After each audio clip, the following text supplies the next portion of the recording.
Bueno, primero agradecerte tu tiempo, sé que estás ocupado y como todos cerrando el año y con este proyecto genial que es este libro que me encantó, lo leí. Y bueno, la primera pregunta, si ya arranco, es ¿cómo definirías o qué es para vos el miedo luego de haber escuchado tantas personas sobre esta problemática, ¿no? Que nos afecta mucho, nos afecta en la vida en general. El miedo es un aliado que tenemos, pero nos enseñaron que era nuestro enemigo. El miedo trae una información, pero nos enseñaron que no había que escucharlo y había que huir de él. El miedo es una posibilidad de encuentro, pero nos enseñaron a escaparnos de él. Entonces, con toda esa mala información que teníamos a partir de lo que nos dijeron del miedo, era imposible hacer algo con el miedo o a partir del miedo o en conjunto con el miedo. Desde esta nueva mirada, que es la que aporta el libro, de en vez de salir rajando, tomarlo sobre nosotros, preguntarle, indagar, sacarle las capas que habitualmente le ponemos al miedo, y es un aliado. ¿Por qué? Porque el miedo nos trae una información para hacer algo a partir de él, ¿no? El miedo, tenemos que agradecer que tenemos el miedo en nuestra vida, porque el miedo, entre otras cosas, tiene la noble función de alertarnos si estamos en peligro, ¿sí? Tal Cuando cual. estamos en peligro, el miedo se activa y ahí podemos hacer algo para cuidarnos y para rescatarnos. Y también es cierto que el miedo se usa como mecanismo para, o como herramienta para manipularnos. Anda al rincón para pensar, por ejemplo, apagá la tele y te quedás. Nada mejor que quedarnos en silencio. Lo que pasa es que nos dijeron que irnos a la pieza o al cuarto sin que nada esté prendido era un castigo. Entonces hemos asimilado eh, el miedo como algo que es un castigo hacia nosotros. Y como esos ejemplos hay un montón. Bueno, las campañas políticas están basados en el miedo al otro candidato y no en la confianza que yo puedo generar a partir de mis propuestas, de mi experiencia y la impronta que tengo, ya sea para gobernar, para legislar o para lo que sea, ¿no? Entonces el miedo ha sido usado en beneficio egoísta de quienes manipulan con eso para que nosotros no solo quedemos en estado de shock, paralizados, sino que no podamos ser conscientes del poder que tenemos, aún con el miedo. Aprendiendo a usarlo como aliado y no como que nos congele en una situación. Eh, Claro, sí, a usarlo como una herramienta de reflexión, por ejemplo, ¿no? Y no como algo que se nos impone o que llega para complicarnos la vida. El problema es cuando el miedo te complica la vida. Tal cual. Cuando el miedo lo tomás como un aliado, es alguien que vos podés leer a partir de allí qué es lo que trae. Cuando lo ves como algo que te viene a complicar la vida, ni siquiera te tomás el trabajo de leer, porque ya das por supuesto supuesta, perdón, cuál es la función del miedo. Y cuando charlaron con la coautora de distintos casos y hablaron con muchas personas, ¿te parece que son más los miedos heredados o los miedos propios? No, yo creo que los miedos heredados generan la base del resto de los miedos que construimos y arman un edificio dentro nuestro, un edificio de miedos que se convierte en un laberinto y en una trampa. Creo que los miedos heredados son la raíz de nuestros miedos y el tronco, las ramas, y no me gustaría hablar de flores ni de frutos, pero el tronco y las ramas y las hojas los empezamos esos miedos heredados crecen a partir de los miedos que nosotros vamos elaborando. Totalmente. El libro empieza cada capítulo con un grupo de personas que realmente uno se siente identificado con este grupo de incorregibles. ¿Cómo se le ocurrió armar cada capítulo con este grupo de amigos que realmente todos tenemos, uno se puede identificar tranquilamente con alguno de ellos?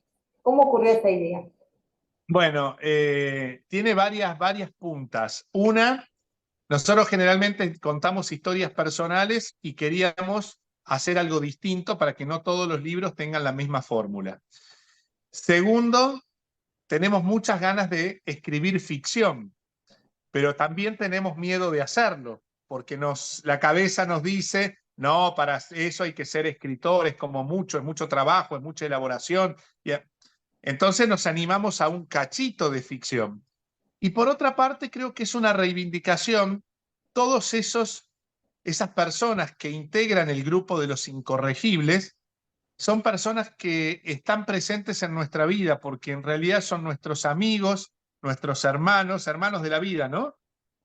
Conocidos y que tienen una personalidad tan definida, tan rica, son verdaderos personajes de la vida que decidimos como hacerles un homenaje y ponerlos en este grupo y armar una historia a partir de los miedos. Así que el nacimiento de los incorregibles tiene como varios gérmenes, digamos, ¿no? Y se fue constituyendo en una historia que nos encantó y nos hubiese encantado ampliarla mucho más, pero bueno, estaba planteado así de esa manera, que fuera una introducción, algún nudo y también un desenlace de cada capítulo. Realmente puede hacerse un guión de una serie tranquilamente. Bueno, es la idea. Estamos tratando de ver si, no sé si el próximo libro, que no sé cuándo saldrá o cuándo nos pondremos a escribirlo, o un próximo libro esté basado en historias, en realidad en historias de ficción que vamos tomando de tantos casos reales que se nos van presentando. De los miedos que están en el libro, ¿cuál es el que más te afecta?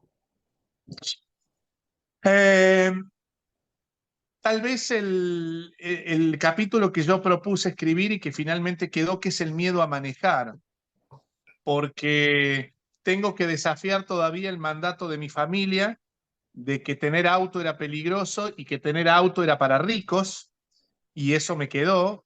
Hijo de un papá mecánico, es decir, que había autos todo el tiempo en mi casa y sin embargo aún hoy no sé manejar. Ya esos mandatos, no estoy tomado por esos mandatos.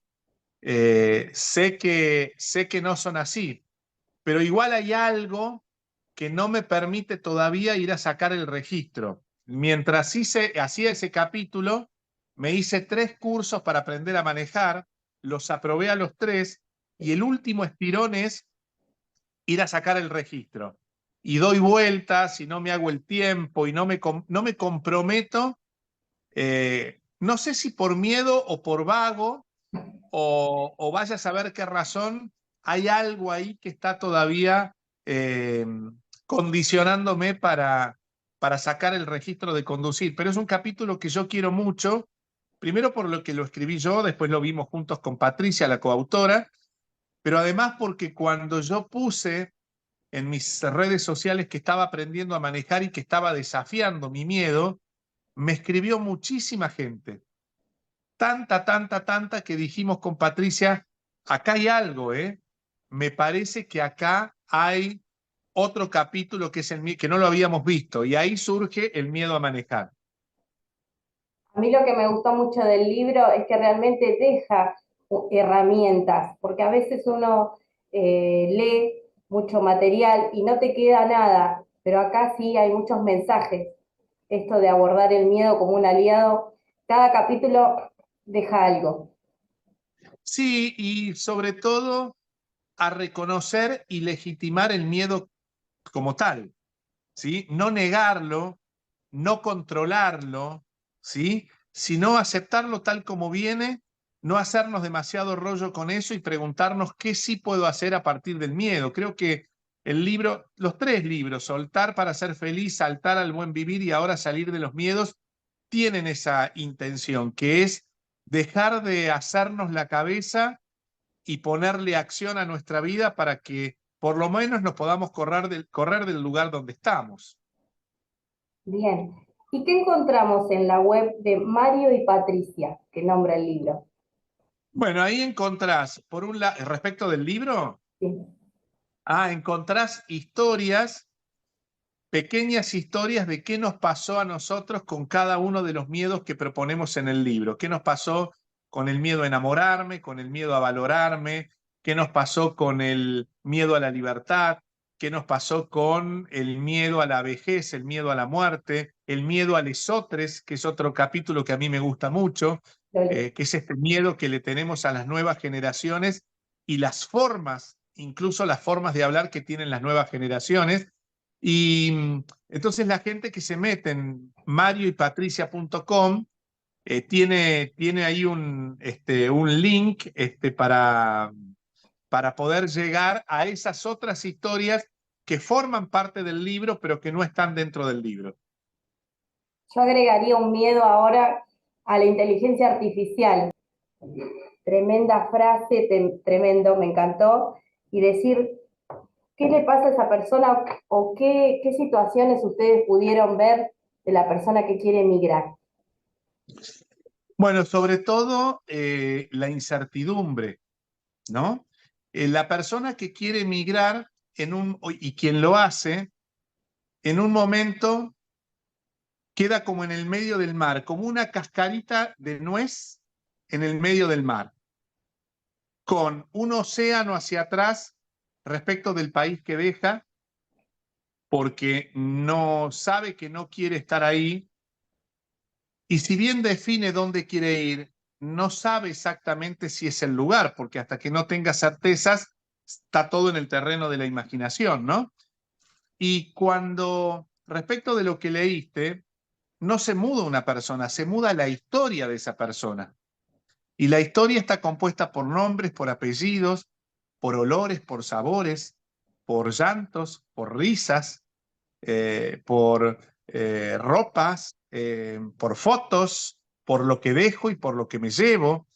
Entonces, es muy fuerte porque uno queda. Hay una canción de Atahualpa Yupanqui que dice: no soy de aquí ni soy de allá, porque siento que estoy dejando el lugar de pertenencia y a la vez el lugar de pertenencia no me corresponde totalmente, porque no es el lugar donde están mis raíces, es el lugar donde está mi futuro.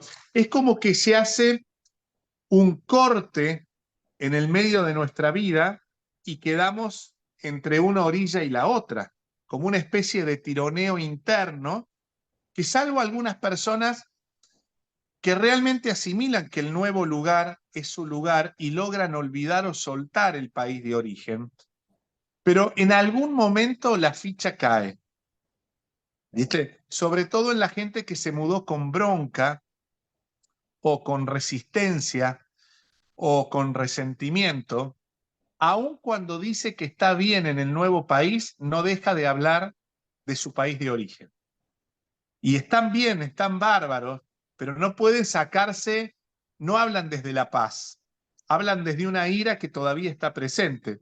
Esto no es un juicio, es simplemente una descripción de que emigrar genera un montón de pensamientos, de emociones, de acciones y reacciones, que algunas las podemos gestionar y que otras van apareciendo porque somos personas en constante evolución, en constante movimiento, y que tal vez lo que no aparece hoy respecto de mi emigrar puede aparecer mañana o dentro de 10 años.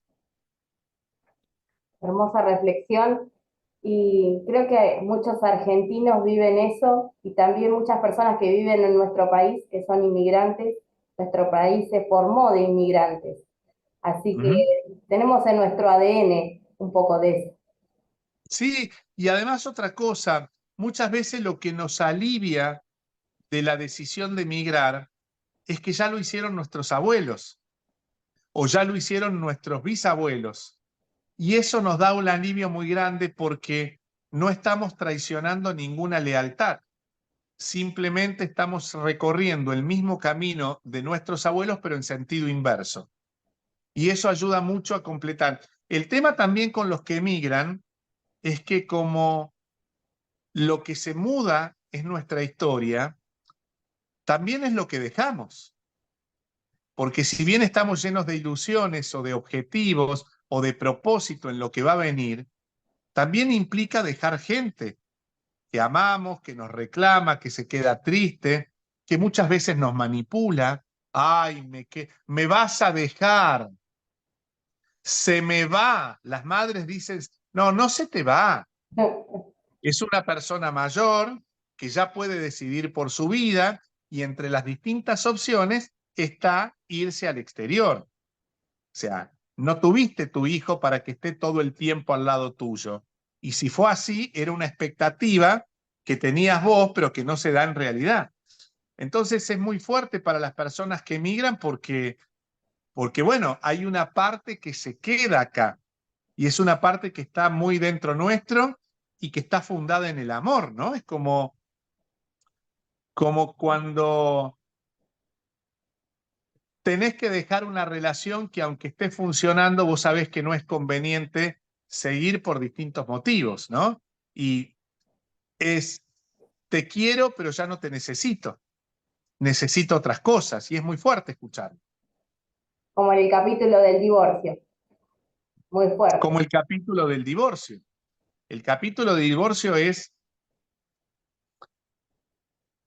somos una pareja o un matrimonio, pero este matrimonio me ha hecho olvidarme de mí. Y también puedo pensar en mí y tal vez lo que quiero de mí en el futuro no te incluye en el proyecto.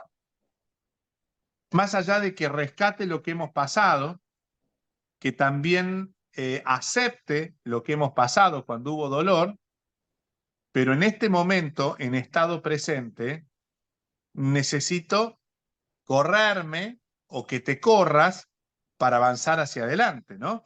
Y eso no es rechazo, eso es elegirme en función de lo que quiero. Y además es ser honesto, porque si ya no hay amor y ya no nos constituyen los mismos valores de los acuerdos de entonces, hay dos opciones. O renovamos valores, pero a veces en el renovar de valores no estás presente, no te incluye, en esta foto no salís, y viene ahí la decisión del divorcio, ¿no? Tremenda decisión. Que es muy traumática, sobre todo porque aún hoy, 2023, tanto en la ceremonia de civil como en la ceremonia religiosa, te dicen hasta que la muerte los separe. Y yo digo, ¿por qué no cambiamos esa frase mientras ustedes decidan y mientras ustedes se amen? Porque en realidad lo del divorcio es una decisión. Hay parejas que se separan con mucho amor, pero porque los proyectos son distintos. Justamente te iba a comentar eso, digo, cuando ya el proyecto no es común. Cuando el proyecto ya no es común.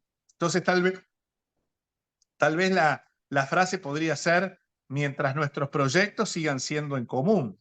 Y sería de un alivio extraordinario, porque hay mucha gente que sigue aferrada a ese mandato de que el casamiento, la pareja tiene que ser para toda la vida, y no mientras nuestros acuerdos duren, mientras nuestro amor dure o mientras nuestros proyectos sean en común. Bueno, acabamos de formular una nueva forma de casarse. Ya lo podemos Eso decir. sería Que nuestro fantástico proyecto sea en común.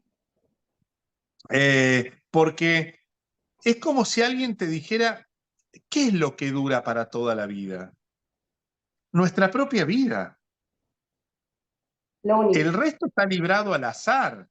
La vida de nuestros hijos, que es muy triste si se van, la vida de nuestros padres, que nos deja en un estado de orfandad, los trabajos, los hobbies, las cosas materiales. ¿Qué es lo que dura para toda la vida? Lo único concreto que dura para toda la vida es nuestra propia vida, que dura hasta la muerte.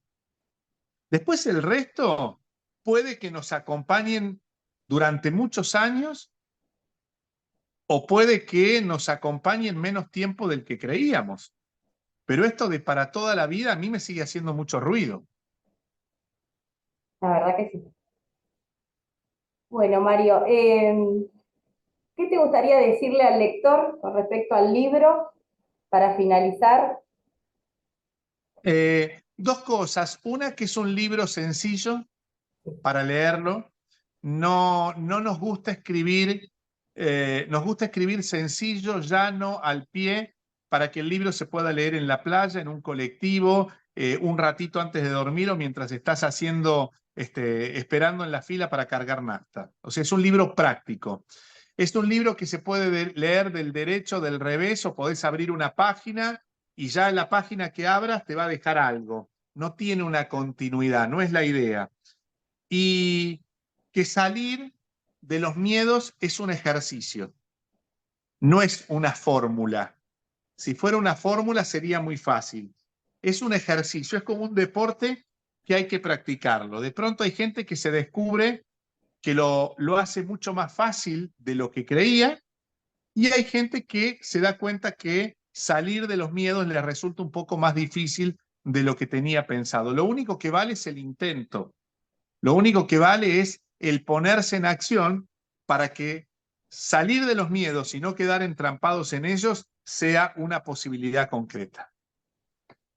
Bueno, muchísimas gracias por tu tiempo y por supuesto lo voy a seguir leyendo porque me faltan unos capítulos. Dale, muchísimas gracias y avísame dónde sale publicado, mandame una Te copia paso si los lo... links, sí. Dale, dale, Muchas dale. Un gracias, beso. ¿eh? Un beso. Chau, chau, hasta luego. Chau, chau.